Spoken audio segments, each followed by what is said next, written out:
J'ai toujours vécu à l'extrême. Pour moi, un après-midi tranquille, ça se résume à soit pagayer pendant des heures en kayak ou plager sur des vagues avec mon kitesurf. Pas étonnant que mon emploi dans les streamières me convienne autant. J'ai fait des études pour devenir arpenteur, mais j'étais sûr d'une chose. Je voulais pas pratiquer ce métier-là de façon conventionnelle. Comme par exemple de me retrouver sur une autoroute ou sur un chantier de construction. Ça peut convenir à la plupart des gens, mais pas à moi. Il faut que dans mon travail, il y ait des émotions fortes puis de l'aventure. Mais c'est ce que j'obtiens en travaillant dans les mines. Laissez-moi dire ça autrement. Travailler, c'est pas vraiment le mot. Je pense que je m'amuse plutôt comme un fou. Et à gauche. Tous les matins, je vais passer à peu près 4 heures à faire mes relevés sur terre. Je suis une des premières personnes à arpenter ce secteur. Et c'est vraiment gratifiant de savoir que ce que je fais affecte pratiquement toutes les décisions qui sont prises ici dans nos opérations.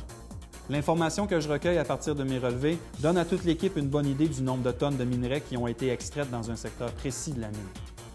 Mes relevés permettent aux foreuses d'exploration d'être bien positionnés pour atteindre les veines de minerais ou d'être placés correctement lorsqu'on commence un forage à un autre niveau du puits. Mes relevés sont utilisés pour déterminer si les opérations souterraines ont bel et bien été exécutées selon les plans. A-t-on exploité le bon secteur?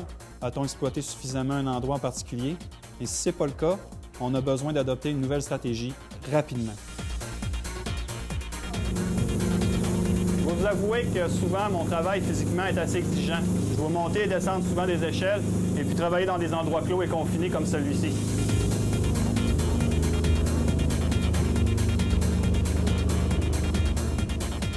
Je dois être méticuleux en matière de sécurité. Je dois travailler de façon efficace. Je dois tout le temps garder mon sang-froid. Je dois aussi m'assurer d'avoir le bon équipement. Et ça inclut ma station totale.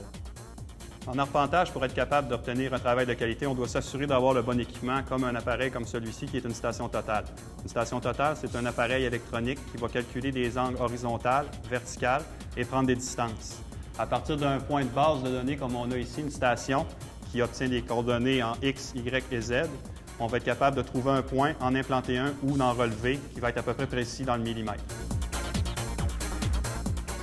Je passe l'après-midi à faire mes plans avec les données que j'ai recueillies plus tôt dans la journée.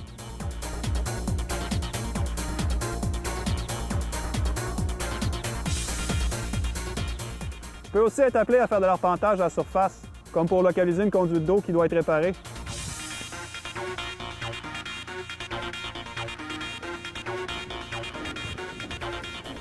Après ça, vous pensez que j'ai le temps de ma coulée douce?